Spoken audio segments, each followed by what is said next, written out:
point of build whatever is there's no optimal point. It's all like a trade-off curve, right? And Celestia is optimizing for a certain thing. Ethereum optimizes for a different thing. And again, also to tie it back, that's why they're not commodities, because they're just going to be very different. It's like Ethereum block space is going to be different than Celestia block space because they make different choices. They're optimized for different things. I think that like Celestia just has a different philosophy, and that results in a different design. Welcome to Bankless, where we explore the frontier of internet money and internet finance. And today, we explore the frontier of Celestia and the roll-up landscape that it wants to bring into the crypto universe. Bankless Nation, there is a paper-thin wall between the design of Ethereum and the design of Celestia. These two networks are both designing for very similar outcomes. It's often discussed that Ethereum and Solana are the biggest competitors out there, but I actually think the reason why these two networks are positioned as big competitors is because the design philosophies of Ethereum and Solana are just completely opposed to each other. I suggest to you, Bankless listener, that it's actually Celestia that is the real competition to Ethereum, because it's made the same choices, optimizing for the same outcome, but with just some few key differences that we're going to unpack here on the show today. Perhaps this is also why there is a much more friendly relationship between these two ecosystems, between Celestia and Ethereum, because despite being more meaningful competitors, our values are the same. So personally speaking, if Celestia won the Game of Thrones in crypto, I would actually still consider that a positive outcome for the preservation of crypto values and the Bankless thesis to which I hold dear, and to which other networks I could not say the same for. Today on the show is Nick White, the COO of Celestia Labs, and has been with Celestia from the earliest of days. We had Nick on the show about 2 years ago, but since then both Celestia and my understanding of it has grown quite a bit. And also this meme of TIA as modular money has also emerged. And whenever some token presents itself as money in the crypto space, I immediately want to go kick its tires and see where that idea holds up or where it breaks down. So let's go ahead and get right into the episode with Nick White from Celestia Labs. But first, a moment to talk about some of these fantastic sponsors that make the show possible, especially KRAKEN, our preferred crypto exchange in 2024. If you do not have an account with KRAKEN, consider clicking the links in the show notes to getting started with KRAKEN today. If you want a crypto trading experience backed by world-class security and award-winning support teams, then head over to KRAKEN, one of the longest-standing and most secure crypto platforms in the world. KRAKEN is on a journey to build a more accessible, inclusive, and fair financial system, making it simple and secure for everyone, everywhere, to trade crypto. KRAKEN's intuitive trading tools are designed to grow with you, empowering you to make your first or your 100th trade in just a few clicks. And there's an award-winning client support team available 24/7 to help you along the way, along with a whole range of educational guides, articles, and videos. With products and features like KRAKEN Pro and KRAKEN NFT Marketplace and a seamless app to bring it all together, it's really the perfect place to get your complete crypto experience. So check out the simple, secure, and powerful way for everyone to trade crypto, whether you're a complete beginner or a seasoned pro. Go to kraken.com/bankless to see what crypto can be. Not investment advice. Crypto trading involves risk of loss. Have you heard about Safe? They're not just pioneers in crypto custody, they're also leading the transition to the world of smart accounts. With Safe, managing your crypto has never been smarter or safer. They've recently passed $100 billion in total value secured and are now deployed everywhere with over 15 supported networks. But that's not all. Safe is revolutionizing the game with their full compatibility with ERC-4337, making embedding wallets super easy to integrate into your daily crypto activities. So, what are you waiting for? Head over to safe.global to join over 8 million others in securing your crypto. And while you're there, don't forget to check out SafeCon, happening during the Berlin Blockchain Week, where the future of smart accounts is unfolding in real life. Secure your spot today and be a part of the transition to smart accounts. Click the link in the show notes to learn more and take your first steps towards smarter crypto management. CELO is the mobile-first EVM-compatible carbon-negative blockchain built for the real world, driving real-world use cases like mobile payments and mobile DeFi. And with Opera MiniPay as one of the fastest-growing Web3 wallets, CELO is seeing a meteoric rise with over 300 million transactions and 1.5 million monthly active addresses. And now, CELO is looking to come home to Ethereum as a layer 2, Optimism, Polygon, Matter Labs, and ARBITRUM have all thrown their hats in the ring for the CELO Layer 2 to build upon their stacks. Why the competition? The CELO Layer 2 will bring huge advantages like a decentralized sequencer, off-chain data availability secured by Ethereum validators, and one block finality. What does that all mean for you? With CELO Layer 2, gas fees will stay low, and you can even pay for gas natively using ERC20 tokens, sending crypto to phone numbers across wallets using Social Connect. But CELO is a community-governed protocol. This means that CELO needs you to weigh in and make your voice heard. Join the conversation in the CELO forums. Follow CELO on Twitter and visit celo.org to shape the future of Ethereum. Bankless Nation, I'm here with Nick White, COO at Celestia Labs. Nick, welcome back to the podcast, my man. Thank you, David. I think it's been almost exactly 2 years since I first came on Bankless, so I'm thrilled to be back. Yeah, and 2 years ago, let me tell you, I had much less of an understanding of what Celestia is. I think even we were using like lazy ledger as like the name for this whole system, and the concept of DA was just very foreign to me. So I'm hoping to do kind of just like a reprise of that same podcast, but your host this time has a lot more knowledge to ask the right questions and take this conversation into the right direction. Celestia has like the project has grown immensely and has really like redefined an entire meta.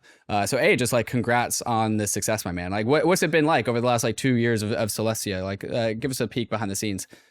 Well, it's been a grind. There's been a lot of work happening behind the scenes. You know, people like to, call things overnight success or whatever, but really the reality is it started way back in 2019 and maybe even earlier in 2018 when Mustafa and folks like John Adler, some of the co-founders of Celestia, were, researching rollups and L2s back when no one was talking about them, forming the foundation of data availability sampling and all the technology that now is live and in production and forms the basis of modularity. So it's been a huge amount of effort and work to get where we are. And I think to us, it was kind of inevitable because these things just make so much sense when you get to the bottom of it. It's like this is the right way to build blockchains. Mm-hmm. One thing I appreciate about Celestia is that there is a notion of like a logical conclusion of the design construction. From first principles, like you can arrive at the conclusion of Celestia. And so maybe we can kind of start there. Like Celestia's motto is build whatever. And I think going into the design construction of Celestia, people listening to this podcast will be able to understand like why and how that motto emerges. But maybe you can just kind of walk us through like the first principles nature of Celestia. Why Celestia? It's a data availability layer. Maybe you can kind of like walk us through just the base foundations of like the theory, the thesis behind Celestia, and why might one be interested in building a blockchain that starts with DA first and foremost to build to be at the bottom of the stack. What does it mean to build whatever, and how did you start here at DA? So first, what is Celestia? Well, you can think of Celestia is the first modular blockchain network. And the goal of Celestia is to make it easy for anyone to securely launch their own blockchain. So you can kind of think of Celestia as an L1 that's been designed from the ground up to do one thing, which is to provide secure and scalable data availability for rollups. And so now to go like a step further, what does it mean to be a modular blockchain, right? And this is kind of what ties into the build whatever concept. Monolithic blockchains, which is pretty much every blockchain up until the first rollups and Celestia came along, were blockchains where all the functions were combined and coupled into one protocol. And so the nodes in that protocol had to do all the functions of running a decentralized application at one time. And when you do things that way, you fundamentally have a bunch of constraints that when you take a modular approach where you decouple those functions and break them into separate protocols that are optimized for that and that can be remixed, you get all this, you remove those constraints and you have all this freedom as a developer, as a builder, to build new things that weren't possible before. So build whatever is touching on this aspect of modular blockchains that really removes all the constraints and just blows the doors open on what's possible. So that's really what build whatever is about. It's about, so first of all, what are some of the constraints that get removed? First, scalability in a modular system becomes is significantly better because you have a really high performant data availability network at the bottom, which provides this very cheap, scalable, secure block space. And that's enabled by data availability sampling. Then you have rollups, which scale the execution part. So all of a sudden you can have a blockchain that can have really high throughput while still being secure and trust minimized and all the things that we want. And that wasn't really possible before those two innovations. So that's the first thing. Scalability. You don't have to worry about the throughput and congestion and all those kind of things. You get dedicated block space basically because you're running your own chain. The second thing is that you get to mix and match the different components so that you can actually choose the kinds of features that you want your chain, your application to have. So you can choose different data availability layers with different properties, different trade-offs. You can choose different execution layers. Like you don't have to be just in the EVM or the Solana VM. You can choose any kind of VM or build your own custom execution environment. You can choose various kinds of fast confirmations like sequencing schemes to have, different trade-offs or different kinds of mempools that have MEV tooling or, privacy enabled features. And so all these different pieces can be, and you can control the economics of your chain as well, which is really important because you can all of a sudden, instead of giving all the value back to the L1 that you built your application on, you can actually capture some of the value that you're creating as the application builder for yourself and for your community and your network. And so it's all those kind of things that as a builder, like open the door wide open to what you can build. So build whatever you can imagine, you can build. Like and we want to explore and encourage the exploration of this design space, because ultimately how we get from where we are to where blockchains and Web3 are used on a daily basis worldwide is by app builders experimenting and showing us what's possible. Because, ultimately a lot of people also say like, oh, well, modular blockchains are just a bunch of infrastructure without real users or real applications. Well, and so it's like, you guys are just really just, I don't know, it's kind of like you guys aren't actually thinking about the end product or what like the real users, right? But really modular blockchains are about that. And it's about experimenting and unlocking new capabilities that I think are going to be the key to figuring out how blockchains become useful, for the rest of the world. Baked into, there are some opinions in the Celestia model. There are opinions in every single layer one. And so I kind of want to define what the opinions are of the Celestia design architecture. First and foremost, modularity, of course. But first and foremost, I think the Celestia model is opinions that there will be many, many, many, many blockchains. And in fact, it's trying to encourage the growth of that. And what do all blockchains do is that they need to provide assurances and verification about their state externally so that the world can verify the state of all of these blockchains. And so every single blockchain that we've had from the beginning of time has some sort of just node set internally. Like Litecoin has nodes, Bitcoin has nodes, Ethereum has nodes. You pick your blockchain, it's got some nodes doing some verification. And that verification is some sort of data, and all these nodes are verifying the data of the state of some particular chain. And so Celestia's opinion is that hey, we will be the place where that data is posted. We call this data availability. That's what Celestia is providing to the world. And there's some sort of opinion that data availability is at the bottom of the stack, because in order to have verification of all of these blockchains, we need to verify the proofs, the state proofs of all of these different chains. And so I think one of the opinions of Celestia is that it's a multi-chain world. There's going to be infinity of different chains, and actually not only we can actually encourage that, and we can actually support more and more chains by actually doing one of the jobs that all chains have, which is the verification of the state. And whether you're an Ethereum layer 2 and you are posting your fraud proofs or your blobs to blob space, it's kind of doing the same role. Or to the Celestia data availability, there is proofs, there's statements about the state of all of these chains, and you can post them on Celestia in order to get the security of people able to verify the state of all these things. And so this is something that's this is just fundamentally true about crypto. This is not something that Celestia invented. This is something that Celestia discovered and is now optimizing for. And so when I hear kind of the build anything model, or the build whatever motto, to me, it's Celestia is providing this space for blockchains to do something that they all must do, which is allow for the verification of their state. Except the difference is Celestia is just being this one central place to kind of like all of these proofs to be posted, which helps more and more blockchains kind of like manifest. That's kind of like my attempt at explaining this. How would you riff on that? That was great. I mean, there's so many things I want to say following that. One is, so Celestia is the most minimal blockchain that you can build, because when you go down to first principles, all that you need to build these trust minimized applications is some form of ordering, which is consensus. You need to figure out like what are the order of the inputs to this, state machine, right? Because every application on a blockchain is a state machine, it's a computer. And you're trying to make sure that everyone can verify and arrive at the same state. So if you want to be able to all arrive at the same state, you need to agree on what's the order of the inputs to the state machine. And you need to know, first of all, what are those inputs in the first place? And that's data availability. That's data publishing is maybe a better way to put it. You need to know, everyone that's participating needs to be able to see what's actually happening, right? So, but then the actual state machine and the execution, the verification of those transactions doesn't have to live on the layer one, on that chain.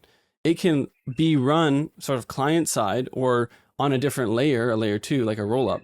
And so that's really the insight. So when you think of things that way, one way to sort of tie this back to build whatever is when you're when you're layer one, your base layer is that minimal, you're kind of, you're basically providing the maximal expressivity for the people building on top of it. Because you've made the most minimal right? amount. And so we're taking some opinion out of the layer one to allow for all of that choice of what that opinion is to be made by all of the layer twos on top of Celestia. Exactly. Yeah. And so, and like also to talk about monolithic blockchains, right? Like Solana or whatever, it's sort of a one size fits all model. It's like, let us make the choice for you. We know what's best. All of the opinions. Yeah, exactly. We're the experts. We have the best execution. We have the best this and that, and just like build on us and we'll take care of it for you. Now, I think there's validity in that, but I think that the vast majority of the opportunity is in this space of giving expressivity to developers and app builders, because they're smart. They know what they want, right? There's no one size fits all. It's like everyone has a different style. Everyone has a different size that fits them. Anyway. And then another thing about when you make the block space minimal, maybe one analogy that could help people is that it's sort of like a refined sort of commodity. We can also touch on this, like refined oil or something that's like now been processed into something new, like a value added product, versus something that's raw and unrefined, like a pure, like just got it out of the ground resource. And so block space that has an execution layer embedded in it, to me, like whether it's on Ethereum base layer or a Solana and a monolithic chain, is a refined sort of value added, like already transformed good. You can't take it back into the raw form that easily. I guess you can, like in Ethereum, you can just like post blobs, but that layer is not actually built for that. Whereas Celestia is optimized just for massive scale of raw block space, unrefined block space. And then you can go and like take however much you want, basically purchase it from the protocol and refine it to do the thing that you want. It could be jet fuel, maybe you're running it like at a SVM L2 and you want it to go really fast. So you refine the block space, the crude oil into jet fuel. Or maybe you're just like, hey, I just want a, everyday EVM chain, turn it into gasoline to put it into your car. I don't know. It's that kind of mentality. Yeah, I totally see that pattern. And I know you read an article that's going to come out this week on Bankless. I call like Celestia in this, there's an axis here on size of blocks and sophistication of blocks. Sophistication being like, basically, is there a virtual machine in the blockchain or is there not? And Ethereum and Celestia actually occupy opposing corners here, where the Ethereum layer one is a small blockchain. We have like small constrained data with a virtual machine, whereas Celestia is the opposite, where it is unconstrained, as in the layer one can support like massive size, massive capacity, blobs, but it doesn't have a virtual machine because that's one of the opinions that it allows. It pushes up to the higher layers, to the layer twos. Interestingly, even though we occupy like kind of opposing corners here, we've taken like the opposite trade-offs. There's still a lot of like shared values and shared like philosophy here, like easy to verify clients. Like even though Celestia is like kind of a big blockchain, since all the blocks are like simple, because they're all unsophisticated. There's no virtual machine. There's no computation here. It's so trivially easy to verify, which is also one of the goals of Ethereum. Maybe even Celestia is like even more easy to verify than Ethereum, because Ethereum, you have to actually redo computation to verify it. But like also at the same time, both are interested in like producing this layer 2 design space. Maybe like correct me if I'm wrong, but I think like kind of the main difference between Ethereum and Celestia, especially now that Ethereum has 4844, it has its own blob space, whereas Celestia is like only blob space. So the only difference between Ethereum left and Celestia is that like Ethereum retains its virtual machine at the layer 1, whereas Celestia just like has no virtual machine. It's like just post your blobs. Is there any other differences that we should parse out, or is that kind of just like the main one? I think that I really love that diagram, by the way, of like, and I like that way of thinking about a sophisticated, unsophisticated, and big blocks and small blocks. And I think that basically Celestia really believes in big unsophisticated blocks, or I like to say big lazy blocks. That are, because as you add sophistication, what happens is it becomes more difficult to verify. If you have state and execution, then the transactions that come through, like all of a sudden to run a node and verify the chain, you have to have a bigger machine that holds that state, that actually processes those transactions. Whereas the point of Celestia is that because of data availability sampling and the fact that it has no execution, you can run a light node. You can run on your phone. It requires almost no bandwidth and no compute and very little storage. And yet you can basically have the assurances of verification of a full node. And when you start to add execution and state, the more state you have and the more execution you add, the worse and worse that becomes. Basically, like you lose that ability, and it becomes heavier and heavier to run a node that has like fully verifies the chain. So in Ethereum's case, obviously it started out as a monolithic blockchain, and it's been extremely successful. There's been so much application. There's so much state. And that's the value of Ethereum, right? There's so much valuable state and applications and logic on Ethereum. And now Ethereum, and so it's actually pretty, I mean, it's way cheaper than running a Solana full node, but it's actually, relatively expensive to run an Ethereum full node and fully verify the chain. Now, adding the sort of sidecar of data availability through blob space and eventually like full dank sharding kind of like gives you this sort of like dual system of like you have a sort of monolithic stateful execution environment with this like more modular, very like, specific big unsophisticated blocks thing. So it's kind of this amalgam, which I think has some trade-offs that that are actually good and are different than Celestia.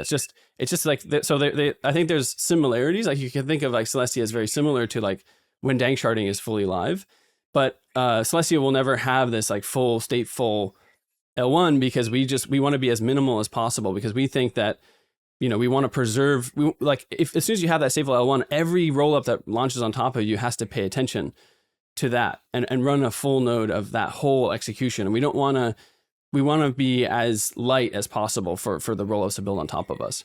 Right. And Celestia as a platform for sovereignty is something that definitely like comes to mind here, which is exactly what you're talking about, right? So because Celestia pushes its virtual machine to the higher level, there's no virtual machine on Celestia, and so all rollups must make their own opinion about like what kind of virtual machine do they want. Can you talk about that trade-off and like what properties that gives Celestia-based rollups that Ethereum-based rollups don't have? Whereas like Ethereum-based rollups are also free to choose their virtual machine, but there's something different about the fact that the settlement layer for Ethereum rollups all uses the EVM. Can you talk about the difference in this model? This is such a great question and a great segue, because I really think this is one of the philosophical differences potentially between Ethereum's approach to modularity and Celestia's. Now, first of all, as a disclaimer, like Celestia also believes in settled rollups, but we're also very bullish on sovereign rollups. And the thing is, when you take the Ethereum approach where you have this fully is a settled rollup an Ethereum rollup? Is that yeah, synonymous? It's like a smart contract rollup. It's a rollup that like settles to another chain and like has to like sort of its fork choice rule and sort of like the canonical chain is sort of determined by what like a bridge contract on another chain. Now, obviously, it's also a very controversial topic as well. If people remember like a year ago, there was like months of discussion and debate on this. Anyway, Wait, so Celestia rollups don't settle to Celestia because Celestia isn't a settlement layer, right? And Yes. so like they settle to themselves. They are their own layer one. Whereas what you're saying is settled rollups are there's a kind of like a hub of final settlement, which is like the Ethereum layer one or any other smart contract chain. Yes. Well, but you can still run a settled rollup on Celestia. So there's no reason. It's just that Celestia does not want to be a settlement layer. And there's no way a currently settled to rollup settle could on settle elsewhere. That's not Celestia. yeah, including but another they could still rollup on settle Celestia. elsewhere. Right. Yes, Right. exactly. Ah, But okay, we can cool. unpack all that. It gets a little confusing. But Yeah, and that also was I also want to say that Celestia doesn't have any means of settlement right now. But we are going to add a way. And one of the downsides of this is that there's no way to bridge TIA as a token in a trust minimized way up to rollups without some form of settlement. But we have a plan to solve that. Okay. So we can talk about that later. Anyway, we just put like 3 pins in 3 different conversations, which I all want to come back to, but keep going.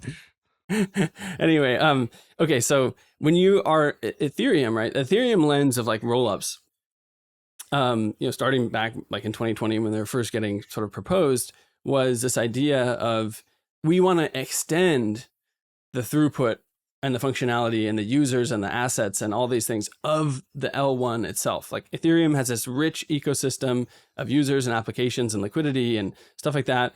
We need to scale that.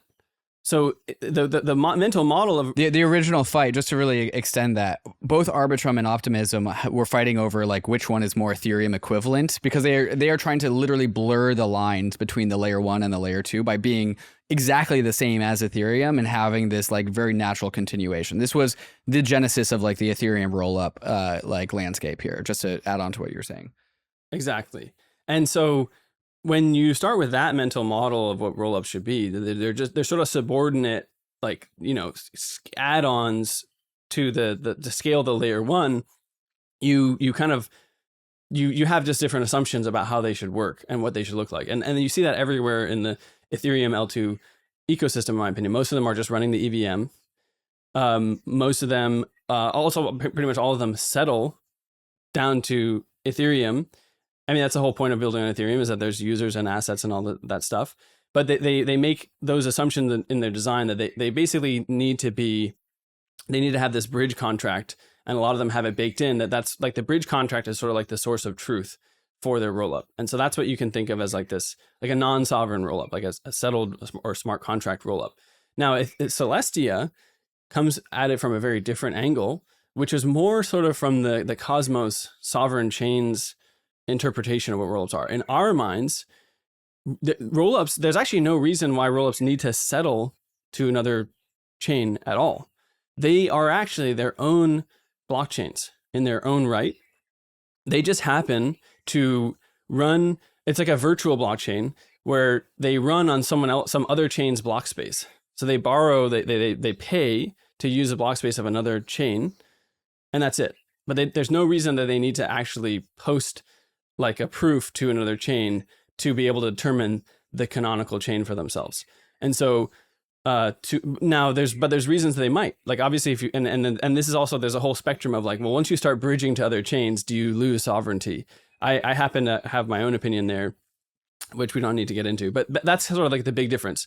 And where Celestia is right now is they're actually helping a lot of Ethereum L2 chains still like scale by using Celestia DA while still settling to Ethereum, right? And we do that via this data availability bridge called Blobstream.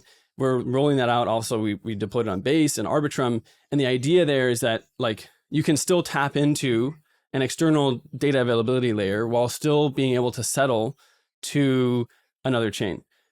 There's security trade-offs there, which is that bridge contract now makes an honest majority assumption on the external DA layer. And so it's not as good if you're ultimately caring about, Ethereum is my settlement, like root of trust for like the liquidity and everything, then, Ethereum DA is sort of the gold standard because that is more secure from that lens, from the lens of the bridge. But as, our belief is that like, we're still so early in the development of blockchains that eventually, like, it's going to become like, there's like rollups and like the successful rollups are going to become so big that they're no longer really necessarily have to be tied to anything. They can stand on their own legs and basically like all the liquidity and users and things can be native.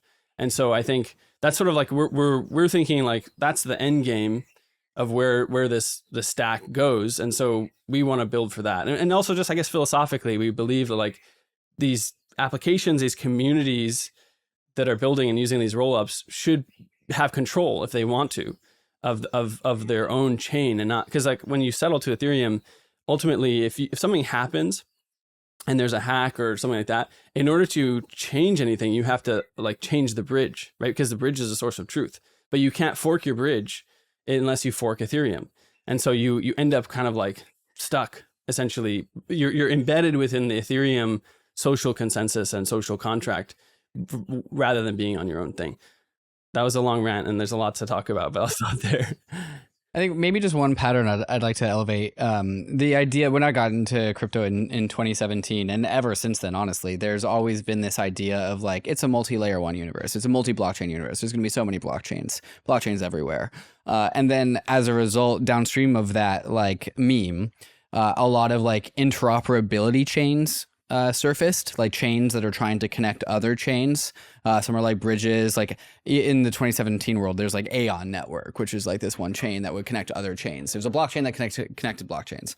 And there's been this whole entire sector of like these like interoperability solutions that like would solve the interoperability problems of blockchains with like another blockchain. And that like those of all that whole entire sector hasn't really taken off yet. But the same opinion of like, hey, there's going to be a bajillion chains is nonetheless held by both like Ethereum and Celestia. It's just like there's this main one difference of like, instead of like adding a third chain to connect two chains, instead, these two chains are just using the same sort of like shared resource, being DA. And that is actually the thing that actually allows for two blockchains to actually talk to each other without having like this intermediary third chain that does this one global service. Riff on that for a second, like, because like this is kind of the evolution of like the many chain world. Absolutely. I'm so glad you brought that up because that's something I wanted to talk about earlier, but then there were so many other things to mention. So why does it make sense to share a data availability layer? Like why does it make sense for this like base layer of security like Celestia to be data availability? And the reason is that data availability, it makes sense if we're living in a world where there's tons and tons of different chains, it makes sense for them to share the same DA resource for a few different reasons. One is exactly like you said, data availability. There's actually like an impossibility result in interoperability for blockchains, which states if you're not able to verify the other chain's data availability, you cannot have a trust minimized bridge with them. And so if you want to have these chains be able to interoperate with a high like degree of fidelity and security and economic bandwidth, they need to be sharing a common DA layer, right?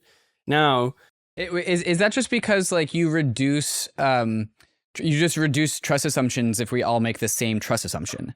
If we all agree to use Celestia as the place so like from the Ethereum side of things, right? Like a rollup can either use Ethereum DA, Ethereum for settlement, which can be expensive, or it makes an all different choice. It'll make the choice to have an additional security assumption, which is using an external third-party DA provider, which is what Celestia is. But if we all make that same external choice, then that same external trust assumption is better for all of us, and we're all making the same trade-off. And so that trade-off actually kind of becomes more secure because more people have made it. Is that what you were saying? Sort of. I wouldn't even call it a trust assumption. It's sort of like, well, this ties into the idea of Lightnodes, which I was talking about earlier, right? Which is that, okay, so how does blockchain interoperability really work under the hood? Well, there's specifically when you're trying to do it in a trust minimized way. What you do is, so you need your blockchain A, to verify the state of blockchain B, right? Like you're saying I bridged these tokens or I did certain action on blockchain B that I want to trigger to, mint my tokens here or do some action here, right? I need to this blockchain A itself needs to be able to verify that actually happened. Now, the way that we do this currently in the most trust minimized way, for example, like let's say IBC, is that these two different chains, they run what's called a light client of each other, which is the same thing that certain users run. Like you can run a light client of Bitcoin or whatever. And what that light client does is it basically verifies the signatures of this other chain, the block producers. And it says, okay, all the block producers signed off on this state. Therefore, I'm okay to trust it and do, mint these coins and whatever.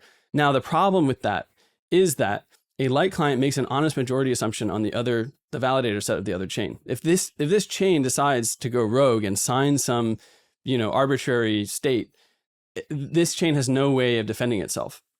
And so that's what I mean. It assumes that both chains are secure when they might not be, but it assumes that they are.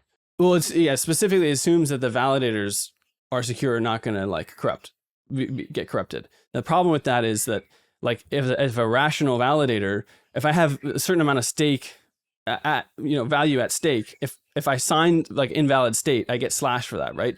But if the amount of damage I can do to other chains that I'm bridged to is higher, like amount of money I can steal is higher, then like I may as well do that, right? Or like it becomes the rational choice to do it. So in this world where interoperability is based on light clients, which even to this day, like most interoperability is not even based on light clients. Like light clients is better than 99% of other interop. But even in this world, you have this problem, right? And the way that, and tying it back to data availability, hope I'm not losing the listeners, is that now if we want to do this in a trust minimized way, what we could do is instead have this chain post an actual proof or use proofs rather than just like a multi-sig or like a, sign, like a signature set. It can post like fraud proofs or ZK proofs of the state to this chain. Now the problem is, and we all know that, so that's a big step up in like the security. However, there's still another attack, which is a data withholding attack, which is this chain posts its state over there, and then it never actually publishes the data behind that state transition. If this chain is not able to verify that all the data is available on this chain, then it can again break the bridge and steal all the money, right? So now you're stuck in this thing of like, okay, well, in order to have two chains have totally secure interoperability, which is proof based, not like validator signature based, honest majority based, fully trust minimized, they need to verify that each other's data is available. So now all of a sudden you're like, okay, well, it makes sense for us to post our data to a common data availability layer. Now, before data availability sampling came along, that didn't really make any sense, because ultimately, if every chain posts its data to the same DA layer, that DA layer just gets bigger and bigger and bigger. And now everyone is burdened with having to download more and more data. So every chain now has to do more work. It basically increases linearly with the amount of chains or the amount of transactions. With data availability sampling, all of a sudden you make it sublinear so that we can actually share a common DA layer without increasing the load on the other chains. So now you can have this interoperability, this fully trust minimized, without in an actually scalable system. Okay, and this conversation all kind of spawned with Celestia as a platform for sovereignty, yes. yet trustless composability. Is it trustless, or is just like we call it trust minimized? And it's like, is it an N of one trust assumption? Something that I learned very early on from Mustafa and is to never use the word trustless, because there's no such thing as trustlessness. There's no such thing as trustless. There's always some assumptions baked into these things. So, but you want to be as trust minimized, and the most trust minimized that we know how to build so far is basically having some kind of execution proofs, whether ZK or fraud proofs, with some form of with data availability guarantees, with like data availability sampling, or if you want to, you can just download all the data, and that way you're like fully secure and you're not making any assumptions. Now, the reason why, like tying this back to sovereignty, or like why does it make sense to share a common DA layer? First of all, it's an interoperability thing, and I guess I kind of already covered it, but before data availability sampling, like it didn't make sense for chains to all like couple this, but you also get this shared security of the consensus as well. Like if you're also deriving consensus from the underlying DA layer, you don't have to have your own consensus network and your own proof of stake system. It can all be kind of within one proof of stake system. And the good thing about consensus is that it's extremely scalable, because all you're doing It's just voting. Like consensus is actually one thing that is inherently makes it an honest majority assumption. There's no way consensus is a subjective thing. It's not objective. Like consensus is honest majority. Yeah, exactly. Whether it's proof of work, it's like you're assuming that like the majority of the miners are not going to like go back in time and start mining a different like uncle chain. And proof of stake, you're assuming they're also not going to sign conflicting blocks essentially. But the beauty of sharing this common DA layer is that you don't have to spin up your own chain from scratch. So all of a sudden, you can have consensus and data availability, which is the root of the security of your chain, out of the box, and you can pool all those resources together rather than duplicating the effort and fragmenting the security. MANTLE, formerly known as BitDAO, is the first DAO-led Web3 ecosystem, all built on top of MANTLE's first core product, the MANTLE Network, a brand new high-performance Ethereum Layer 2 built using the OP stack, but uses EigenLayer's data availability solution instead of the expensive Ethereum Layer 1. Not only does this reduce MANTLE Network's gas fees by 80%, but it also reduces gas fee volatility, providing a more stable foundation for MANTLE's applications. The MANTLE Treasury is one of the biggest DAO-owned treasuries, which is seeding an ecosystem of projects from all around the Web3 space for MANTLE. MANTLE already has sub-communities from around Web3 onboarded, like Game7 for Web3 gaming, and Bybit for TVL and liquidity and on-ramps. So if you want to build on the MANTLE network, MANTLE is offering a grants program that provides milestone-based funding to promising projects that help expand, secure, and decentralize MANTLE. If you want to get started working with the first DAO-led Layer 2 ecosystem, check out MANTLE at mantle.xyz and follow them on Twitter at 0xmantle. Launching a token? Don't let complex legal and tax issues slow you down. TOKU provides specialized support to optimize your launch and ensure that you as a founder and your team and your investors get the most tax-efficient outcomes. The TOKU team understands the crypto space inside and out and will ensure your token launch is fully compliant while maximizing tax efficiency. TOKU can connect you with the best attorneys if you need them to make sure that you have the best advice, and TOKU can help to optimize your taxes so you pay the least possible amount of taxes while still maintaining legal compliance. With TOKU's guidance, you can concentrate on building your company while TOKU handles the logistics. Token launches don't have to be complicated. Talk to TOKU today to get a free initial token valuation. Taking self-custody of your crypto is one of the most important things you can do on your Bankless journey. It's also one of the hardest things to get right, with huge consequences if you don't. If you want help going Bankless, talk to Casa. Casa helps you take custody of your crypto assets so you don't have to wonder whether you're doing it right. Casa is a one-stop shop for doing self-custody the right way. With Casa Vaults, you can hold Ether, Bitcoin, stablecoins, all with one simple app and multiple keys for the ultimate peace of mind,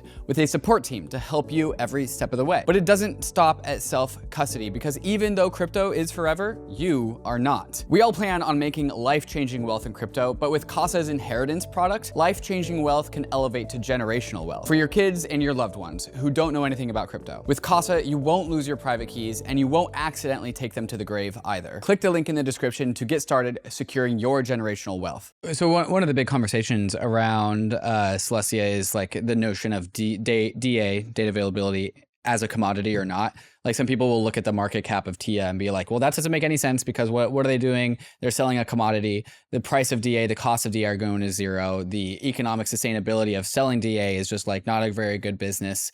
But I think we've already kind of like opened up how Celestia is just more than just like a seller of DA, which is the network effects around many rollups, many rollups, all kind of like leveraging Celestia for DA, and like especially that like sublinear relationship with more rollups using Celestia for DA, and how scalable it is, right? And so like technically infinite amount of room for Celestia to fit many rollups who can all have this like logically concluded, minimized ease of verification of other chains, giving you like a maximum level of like interoperability with the retention of sovereignty. And all of this happens because of like there's a common layer here. So like maybe DA is a commodity, but like that's not all what Celestia is. Like Celestia is more than that. This is my intuition of like I think where this conversation goes. Maybe you can pick it up and run with it. Yeah, absolutely. I'm glad that you're talking about DA as a commodity, because this is one of the takes that I hear the most, which I think is like the most short-sighted or just like misguided, basically. Because again, like if you think about it, right?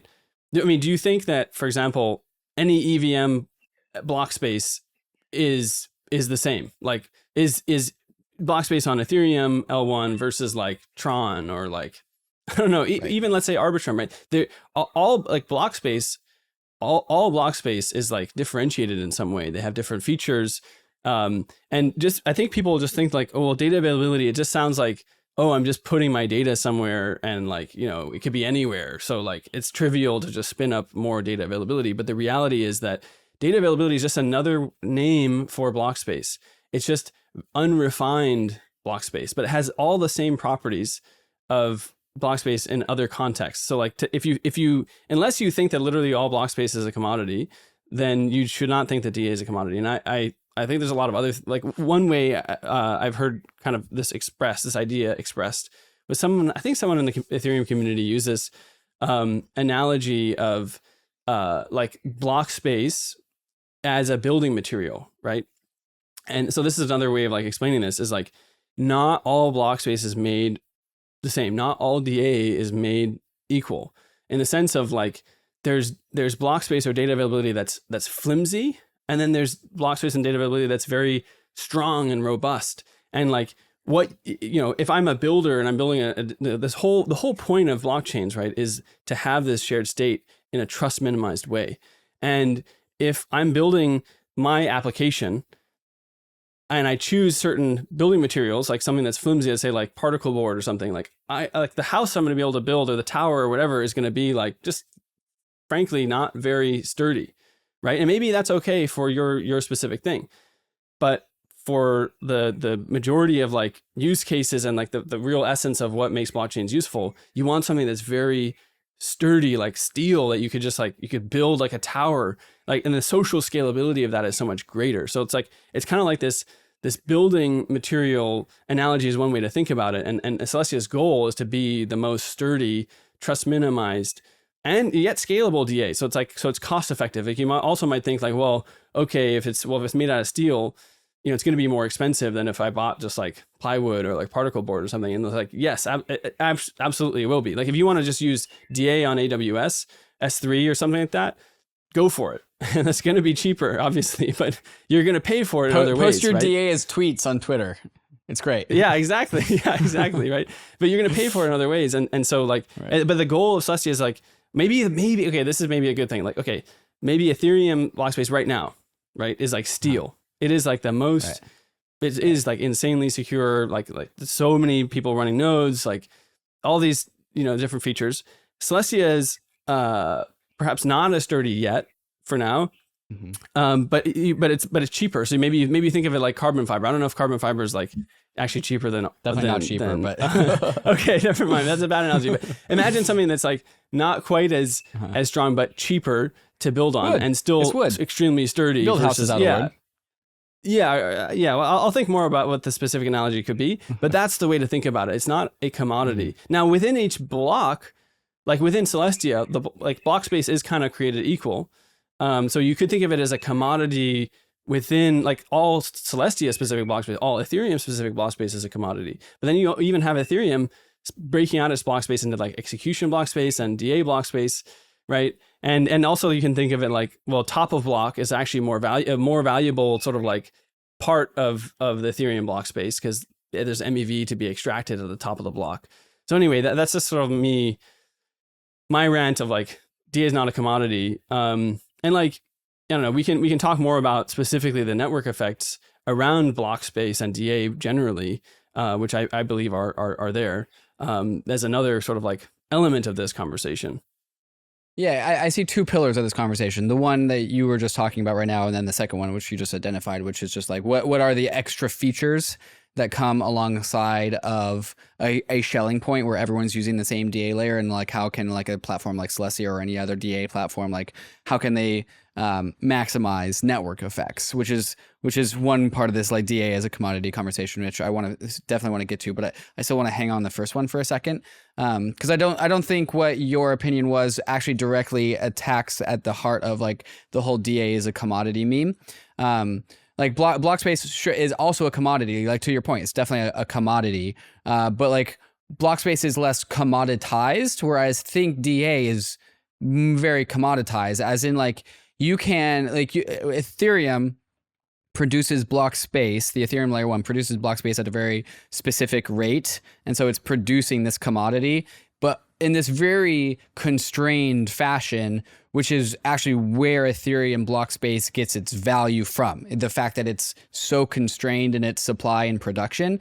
Whereas Celestia, as like the big block, big unsophisticated blockchain, actually can like expand the supply of DA very readily to host infinity chains. And so like, because there's no fundamental constraint on literally the supply of DA, we can totally compare and contrast Celestia DA with all the other DA providers. And we can say like, well, like Celestia is just like the best. It's like the best product. It's the best quality out of all the DA. But it still doesn't like address the point that like Celestia can also massively expand the supply of data availability when needed to sell it to all the rollups that are purchasing it. And so I think that's where kind of the meme of like DA as a commodity comes from. Yeah, here's maybe a better to reply to your point. Maybe a better analogy is like maybe Ethereum block space is like diamonds or some kind of rare mineral where it's like precious the metal, supply is so limited and you have to do a lot of work to like get it out of the ground. It's insanely secure. Like, you know, diamonds are like the hardest thing in the world, right? Like you're not going to break it, but like, you know, it's just difficult and the supply is fundamentally constrained, right? And what Celestia is actually more like steel, where the ingredients to make it are very cheap and accessible, and so it's very scalable, right? But it's still a great building material. Maybe it's not as strong as diamond, but you can still build in, you know, really, really good things out of it. And ultimately, like what Celestia wants to okay, if we were never going to, if we want to reach web scale for Web3 and blockchains, we can't do it building out of diamonds. We need to have steel or something like that to build all these different things. And so that's why we fundamentally believe that like constrained supply of block space is a blocker to actual adoption, right? And now you're thinking like, okay, well, if it's totally unconstrained, then there's no like, how do you price it? The price is like a race to zero. And that's also not the case. Like the price just needs to be higher than the cost to produce it, right?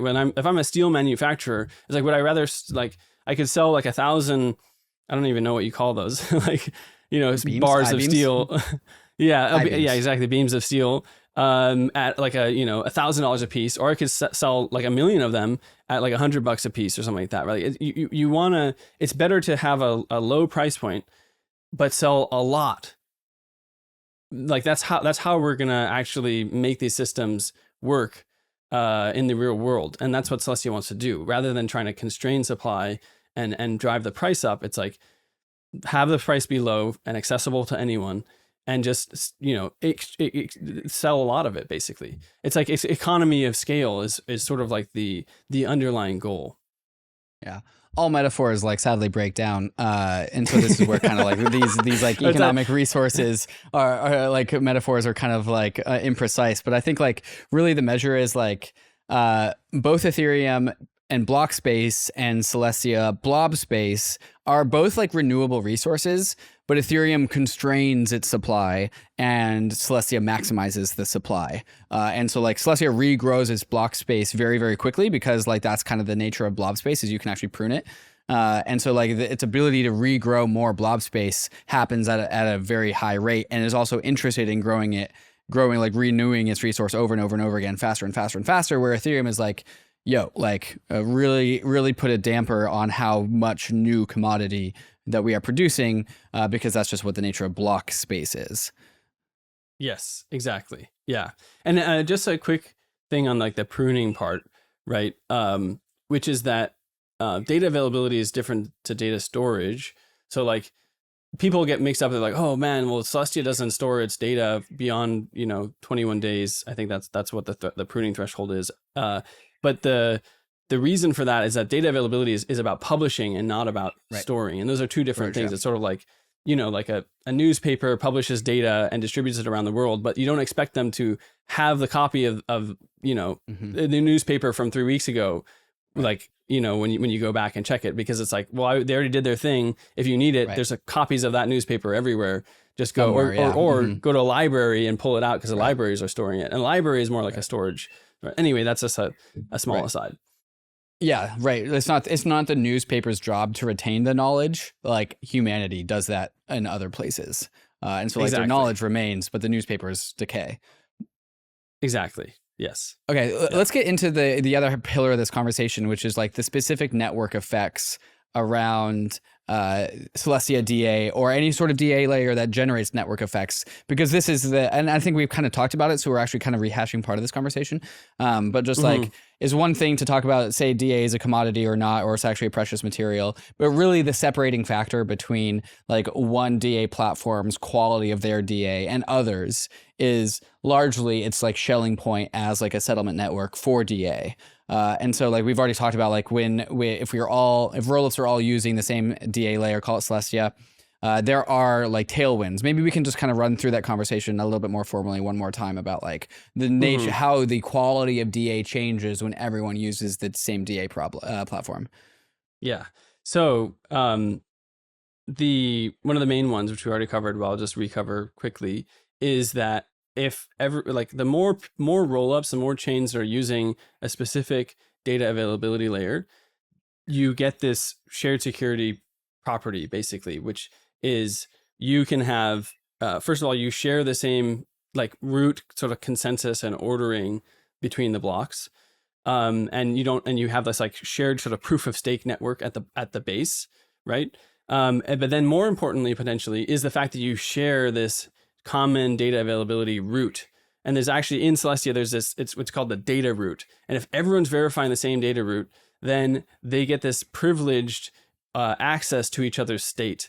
And they can have these trust minimized bridges that allow them to have, you can really have this high fidelity, high economic bandwidth interoperability between these chains, which I think is going to be vital to achieving the actual like value proposition of what blockchains are supposed to be, right? And because as soon as you sort of like if you want to now all of a sudden you're on this DA layer, you want to talk to this other chain on a different DA layer or its own sovereign chain, whatever it is, you end up now you're having to cross this boundary of trust that has all these limitations and security implications that right now we might not really care about, because we're such like where we are as a space is so like peanuts compared to where we want to be. Like fast forward 20 years, right? Like it's the same as the internet. Like people just thought like, oh, whatever, it's email, blah, blah, blah. Literally now everything runs on the internet. That's where I believe Web3 is going. And except instead of just like data and information, it's going to be like the value. It's like everyone's livelihoods, the equivalent of whatever the next iteration of central banks are, and like the whole global financial system is going to be on these things. It's not going to be a joke. It's going to be like, well, I actually want to stay within my zone of like, if I go outside of this trust minimized zone, I'm actually taking a risk, and there's going to be a limit. Like obviously people will take that risk. I'm not saying that we're going to be in these isolated islands. There will be bridging between these, but it's going to be constrained by those trust assumptions baked into them, and that are just inherent to the nature of blockchains as far as we know, with this impossibility result. So like there's going to be this privilege, there's going to be I would say like a natural sort of like pooling / aggregation consolidation around specific DA layers for the chains that really need trust minimized interoperability with each other. That's one. Mm-hmm. Okay, beautiful. And I want to get into the conversation of TIA, the token's role in in the Celestia ecosystem. So of course, like TIA gets the economic security, gives the economic security to the Celestia ecosystem. Basic proof of stake principles. I don't really think we need to define proof of stake here, but like, what is TIA's relationship with the rollups that build on top of Celestia? Like, how do these relationships like emerge and progress?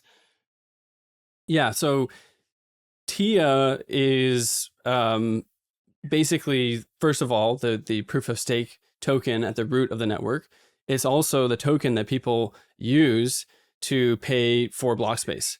So if you want to, if you're running a chain on Celestia, you're going to need to pay TIA to the underlying layer to purchase the block space. And the fee basically is proportional to the amount of data that you want to consume. So it's actually more similar, but the fee market is more similar to Bitcoin, which is like a byte-based like fee model versus Ethereum, which is like gas based. So that's another interesting difference there because there's no execution, there's no gas. And it's linear. Is it linear to bytes? So bytes go up by 1, gas or price goes up by 1, or is there basically, yeah? There's like a base fee, okay. and then there's like it scales up as you consume more data beyond that. But I think TIA ultimately there's like there's nothing stopping it from being used as a gas token for execution layers built on top of it, which actually could be very useful.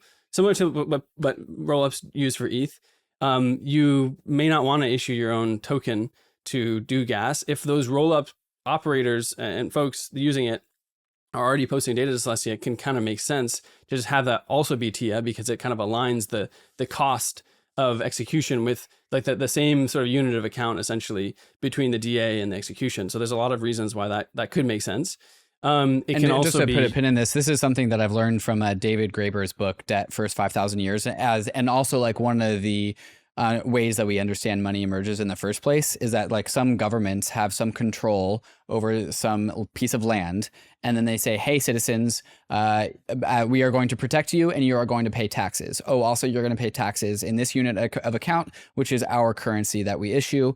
And so go do commerce with each other, generate revenue. We charge you in taxes in this unit of account. And because you have to pay taxes in this unit of account, that unit of account becomes the money of that like particular domain. It's like just a very like understood way in which money emerges in a particular landscape is that people just use the money that they are required to pay taxes in. And in taxes in this particular like Web3 context is just like what it costs to pay for the resources that are required to make your blockchain work.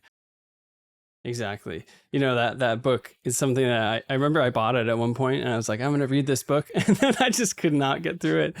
It's such it's such a good book, man. I know. Everyone says that it's on my list. Anyway, that's a great way to think about it, I think. And then similar to Ethereum, TIA can be used as like in DeFi, it can be used to price NFTs. And also in the future, potentially people could build sort of restaking type functionality to Ethereum, to Celestia. So I think there's a lot of actual parallels, frankly, between like TIA as a token and ETH as a token. It's just like they have very similar like uses or potential uses. Like Ethereum is obviously way further along in terms of like distribution, and you know there's actually people like pricing NFTs and doing all these things. Like in TIA's case, it's still very hypothetical, but there are people that I'm aware of that are building these kind of things, and so we'll see how it plays out. And I think that's one. I don't know if we were already off the topic of network effects, but there's a couple other ones that I think are kind of interesting to go into if that's something that we have time for. One other interesting network effect around data availability specifically, and this is Lightnodes. And so something that we didn't talk about is that in order to have this ability for the block space to scale, but in a trust minimized way where it's still verifiable, you need to have a certain minimum number of Lightnodes that are sampling the data. If you don't have that minimum number of Lightnodes, the assumptions that allow you to call that block space trust minimized collapse, basically. And so the interesting thing is that when these networks get really, really big in the future, if you want to compete and have that much throughput, that much block space that you produce, but still have this very sturdy trust minimization, like steel property, you are going to need to have a ton of Lightnodes out there in the world. And bootstrapping that, getting Lightnodes distributed, getting users and different people, entities all around the world to run these Lightnodes is a fundamental thing that you can't just like snap your fingers and be like, okay, all of a sudden I have 10 million Lightnodes all over the world sampling my chain.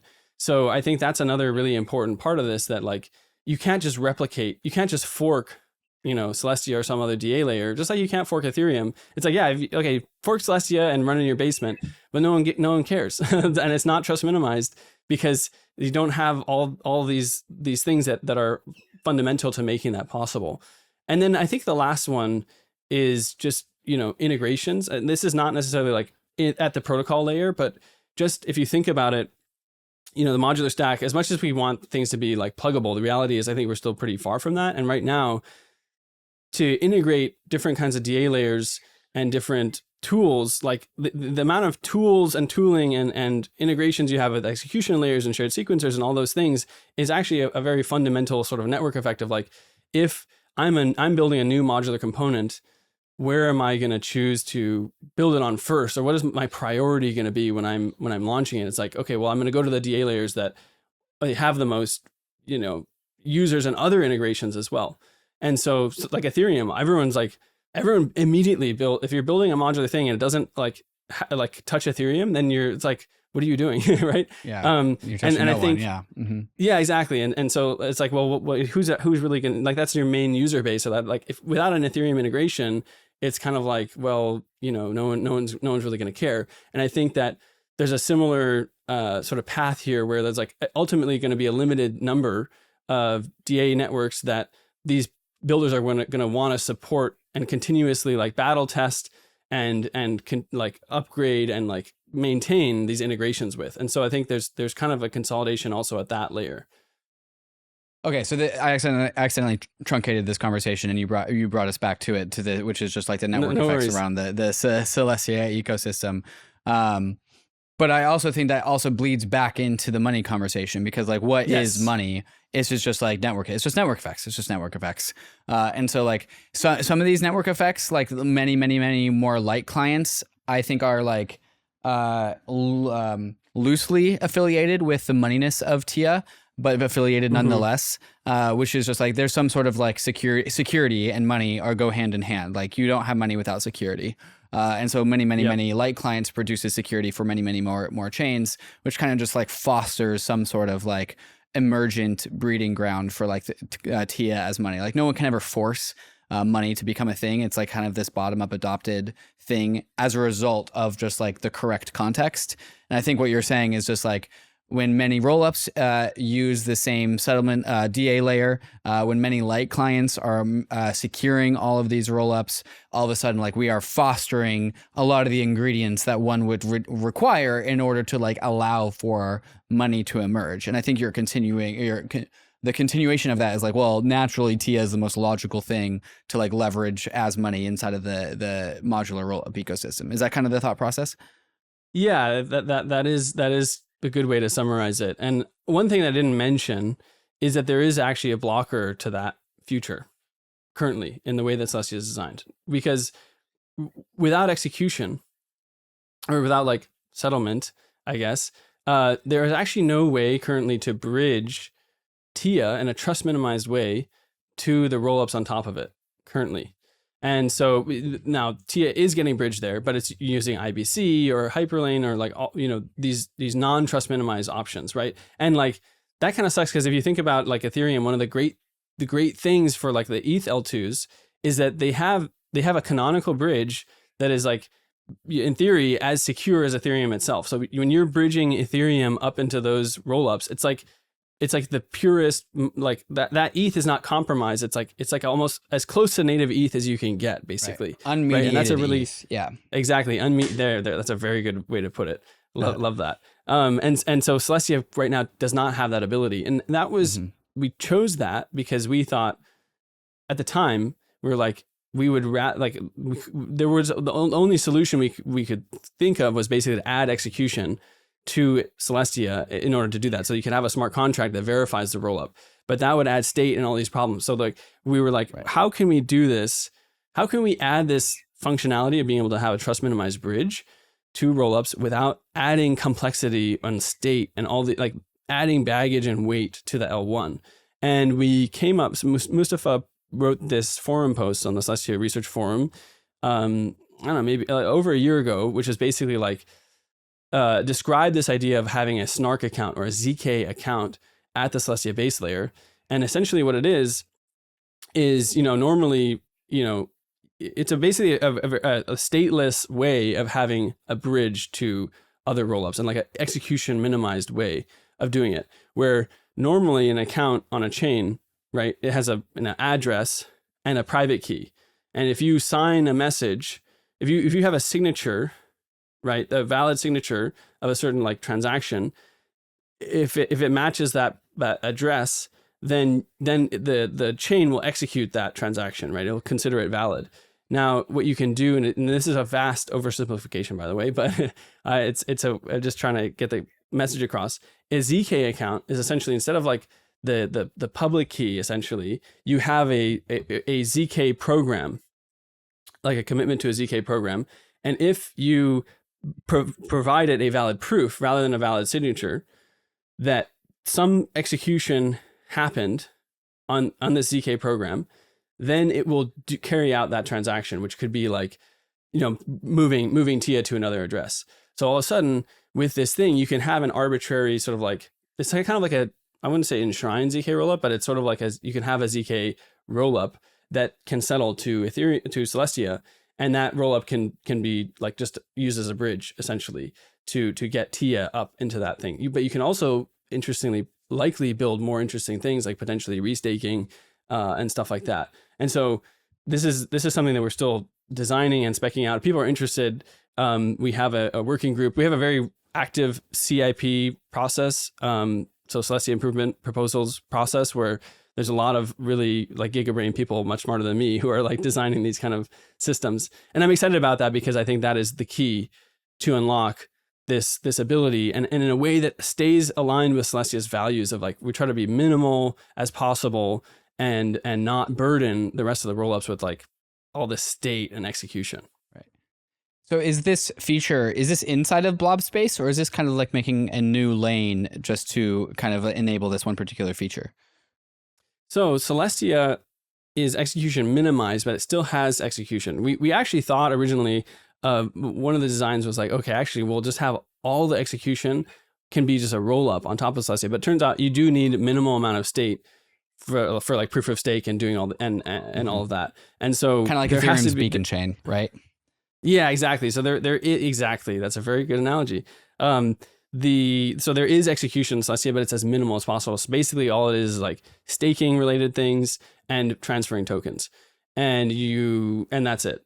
So this just adds one other feature to that very minimal state machine, which is like, hey, we can have these ZK accounts where you can verify a ZK program on the Celestia base layer, and that can add all this like rich functionality on top of it. Okay, so this is kind of like Ethereum started out with from the Celestia perspective, like a heavyweight execution layer, and it's always been that way. And that's what Ethereum does. The Ethereum layer 1 does execution. Recently in Ethereum land, we added 4844, which is like a pretty lightweight data availability sidecar.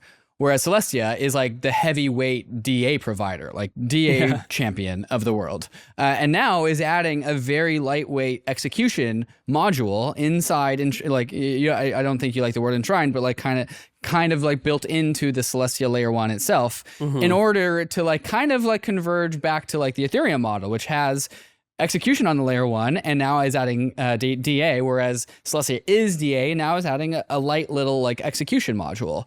I see like a ton of convergence here. I would agree. However, it's really important, right, that people get the message that Celestia is not trying to be a settlement layer. And so the difference, right, between having this ability to bridge and verify something on Celestia base layer and being a settlement layer is like, there's no way to issue tokens on Celestia. There's not even a way to bridge tokens down. There's no way to represent other tokens on Celestia. So Celestia is not a liquidity, like a lot of settlement layers are like, okay, we'll verify your proofs and we'll have this pool of liquidity and users and whatever. And that's one of the value propositions. And Celestia is not trying to do that. Celestia very, very distinctly does not want to ever be a settlement layer. We just want to be purely DA. It's just we're adding this because we think it will be useful for the bridging part and potentially some other interesting things, but not for settlement. So I think that is sort of the difference. But you're right that there is a little bit of convergence. But Celestia, again, it's like, what's the minimal amount of things that we can do to provide the maximum amount of expressivity and functionality? And adding ZK things is one of those things that makes sense for us on the trade-off. Interestingly, Bitcoin, a lot of people want to do the same thing to Bitcoin. And it's because, that diagram of sophisticated, unsophisticated, like both Bitcoin and Celestia have very unsophisticated block space. Right. And in Bitcoin, people want to build these L2s, but there's no way they have the same problem. There's no way to bridge the Bitcoin up. So they want to add a ZK opcode. Obviously, that's going to take a lot longer to ship on Bitcoin than on Celestia. But I think it's just a last point on the settlement thing. One of the reasons why Celestia doesn't want to do settlement is because we have this vision of scaling any ecosystem and being fully the Switzerland of DA essentially, and be very agnostic to any ecosystem. So like obviously most of the chains using Celestia right now are Ethereum L2s, but in the future, as there's more Bitcoin L2s, we're going to provide DA to Bitcoin L2s. When there's a lot of Cosmos chains that are now thinking about using Celestia, and some of them are already using something called roll chains. So like every ecosystem, and now Base and Arbitrum, right, they're going to have their own L3 ecosystems that can use Celestia. So we're trying to be this like underlying very thin minimal layer that it encompasses as much and can service as much of the ecosystem as possible. And that's really, and as soon as you start to do settlement and try to like, I feel like it compromises your ability to be that credibly neutral, just like maximally minimal settlement layer, or sorry, DA layer. So that's like the difference. And like, yeah, I think there's a lot of other DA layers. Like for example, EigenDA is very Ethereum centric, right? So like, would a Cosmos chain or Bitcoin chain use it for DA is unclear. So like Ethereum DA is all opinionated with this very heavy settlement like execution layer attached to it. So like, would a Bitcoin rollup use Ethereum for DA? Probably not, because of all those things. So like, that's one of the core value props of like the reason why not to go to settlement, because so many people have been like, well, you guys should do settlement or whatever. And we're like, no, that's like very short-sighted in our opinion. Just to be clear, this whole like ZK thing that Celestia is like trying to figure out how to add to its chain. It is settlement, not on the Celestia layer 1, but it is like cross Celestia rollup settlement. It's like a settlement module that is a service to other rollups, where that settlement doesn't happen on the layer 1, but it does facilitate settlement as a module. Is that correct? Yeah, it facilitates settlement specifically for Celestia, the TIA token. It's possible. Oh, it's specifically a module for the TIA token. Well, you can control an account on Celestia with that that can transfer TIA or do different things with TIA, but it's not a settlement. Again, like you can't take tokens from that rollup and then bridge them down to Celestia and then bridge them to another rollup, if that makes sense. And I think another part of this, it's specifically, the opinion here is it's elevating TIA the token as a first-class citizen. It already is a first-class citizen, but it's really elevating TIA the token as a first-class citizen of its rollup landscape. Yes, exactly. Yes. Okay. Yeah. Which is where we get to the whole meme of TIA's modular money, right? Yes, that's part of it. Exactly. Yeah. Okay. So like one thing that I'm like optimistic that Celestia brings to like its own ecosystem, the Cosmos ecosystem. I kind of like categorize Celestia inside the Cosmos ecosystem, the Cosmos idea. All right, what is Cosmos? It's this idea of like producing like super sovereign chains. That's a great like notion about Cosmos, but like I've always thought it's like it's going to be unconstrained, pretty constrained as an idea, because like Cosmos is like too goddamn like it's too much of an anarchy to like really coordinate and scale, because like all these chains are so maximally focused on sovereignty that they can't collectivize, they can't coordinate, they can't band together because they're all so goddamn focused on sovereignty. And so Celestia seems to be like the minimum amount, the absolutely lightest amount of compromises on sovereignty, which do exist, although they're extremely minimal, to allow for some sort of like shared coordination layer for this like Cosmos idea, Cosmos meme to proliferate. Whereas like, hey guys, use the same layer for DA, maybe perhaps consider using TIA as money. But like TIA is this one like platform inside of the Cosmos ecosystem that I actually see becoming like a shared resource by all these independent Cosmos chains that actually produces some sort of like coordination in these chains, which I've always considered the Cosmos world to have lacked.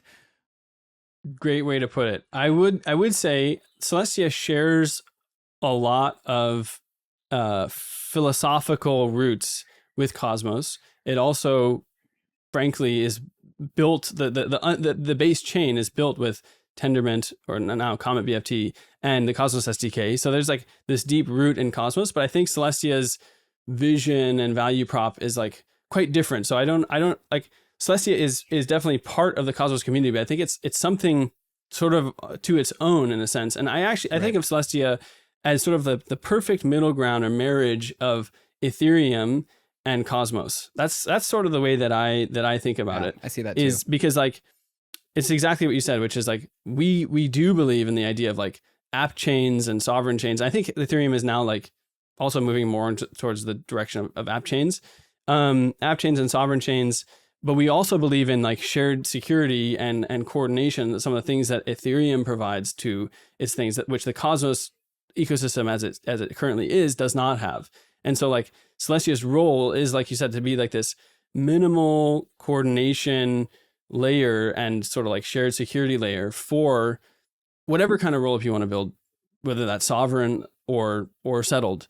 And ultimately, we're unopinionated. Like, yes, I frankly believe that in the long term, just technically, more and more chains will be sovereign, because I believe that like settlement and settlement layers will become less and less important as chains get more and more abstracted. And actually, my view is that in the long term, execution becomes commoditized, because if you like, I'm running my application on your rollup or on your shared layer, all of a sudden, when rollups are a thing and bridging becomes like trivially easy, it's just like, oh, well, as soon as I want to, whenever I want to, I'm going to just spin up my own execution layer and migrate there. And there's very little cost or downside to doing that. And so all of a sudden it's like, it doesn't matter. But Barry from Skip, which is a Cosmos oriented interop, like chain abstraction project, said this the other day, which I thought was like, just really expresses as well. It's like, in the long term, it's going to matter less where you build as compared to what you build. Right. And we're in this world where the first thing you ask someone when they're like, say, like, I'm building an app, it's like, oh, well, where are you building it? Are you building it on Solana? Are you building it on Ethereum? Are you building it blah, blah, blah? And VCs will make venture judgments based on your answer to that. Exactly. And I think maybe there will still be a component of that of like, which DA like trust zone are you building on?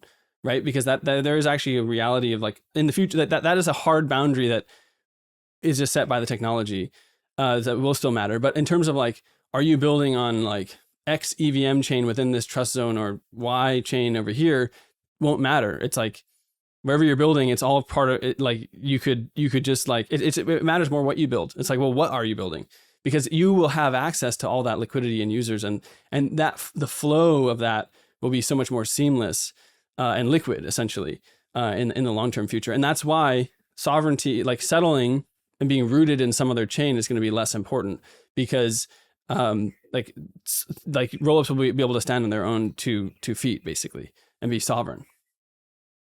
Nick, this is really great. I really love this construction, mainly because I think it's extremely parallel to Ethereum with just like very small divergences.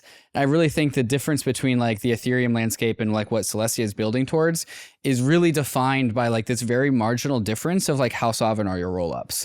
Whereas like Ethereum's rollups are very sovereign, right? Like you can pick your virtual machine, you can pick your block space, you can build an app chain, you can like make something brand new. Like you have a lot of freedom in the Ethereum rollup centric roadmap here. But like it just makes one more opinion about like, well, you use the Ethereum virtual machine on the layer 1 for settlement, which is an opinion that Celestia does not have. And making Celestia rollups like more, I will call it like marginally more sovereign, because like Ethereum's rollups, like I said, are already very sovereign, but Celestia is like, well, no. A little bit more, like literally up to the theoretical maximum of sovereignty, while still preserving like this base layer of shared resource, shared interoperability, which is like this Celestia platform. So like, I actually think there's a really, in the end game for both ecosystems, there's actually like a pretty marginal difference as to like what each one is building for. And it really comes down to like how sovereign are each other's respective rollups. Do you agree with that? Yeah, I think that has an element of truth to it. And I think that, you know, obviously if you were Ethereum, right, and you had all this rich state and all this stuff, that approach makes total sense. And I think the difference is that Celestia is starting from scratch. And so we have the ability to basically, well, first of all, we had this disadvantage, or rather not the privilege. We're not in the privileged place of Ethereum, which has all that state and users and things like that. But it's also a superpower in that, like, if you start over from scratch, it's like, well, and you were really building for the long term end game, right? How would you design a blockchain? And like Zaki, apparently, I heard him say that when he read the Lazy Ledger white paper and heard about the project, Celestia, which that used to be what Celestia was called, he was like, "Oh, you guys are building the last blockchain." That was sort of the phrasing he used, and that was also my feeling when I read the paper in 2020 was like, "Holy crap, this is like so forward thinking," and like I feel like if you play out the various ways that blockchains, evolve, this optimizes for the end state the most of any design that I've seen. And now, to be clear, that could be wrong. We could be wrong about a lot of different assumptions we make. In fact, we're guaranteed to be wrong about some things. And ultimately, there's going to be always different trade-offs. And this also comes back to build whatever, is that Ethereum makes different trade-offs. And that's a good thing, because what we want is more optionality for builders. So like, building on Ethereum right now is actually very appealing and great, and it will probably continue to be, despite this trade-off of like, well, Celestia is like very minimal with no settlement, and Ethereum, it does have settlement, it has state, it has execution. It's not necessarily like the point of build whatever is there's no optimal point. It's all like a trade-off curve, right? And Celestia is optimizing for a certain thing, Ethereum optimizes for a different thing, and again, also to tie back, that's why they're not commodities, because they're just going to be very different. It's like Ethereum block space is going to be different than Celestia block space because they make different choices. They're optimized for different things. And like that's great. So I think that like Celestia just has a different philosophy, and that results in a different design. Well, Nick, this has been fantastic. This is exactly the episode that I wanted to record. So thank you for coming on and sharing the perspective on Celestia. And I wish you the best, my man. This is really cool. Thank you, David. Yeah, I mean, I'm just all fired up now. This is awesome. You asked the best questions, and you have great analogies. Like, I kept finding myself being like, oh, damn, that's a really good way to explain it. So thanks for having me. Hey, that's what we do here on Bankless. We are people who do analogies. It's kind of like our one thing. Awesome, my man. Bankless Nation, you guys know the deal. Crypto is risky. You can lose what you put in, but we're headed west. This is the frontier. It's not for everyone, but we are glad you are with us on the Bankless journey. Thanks a lot.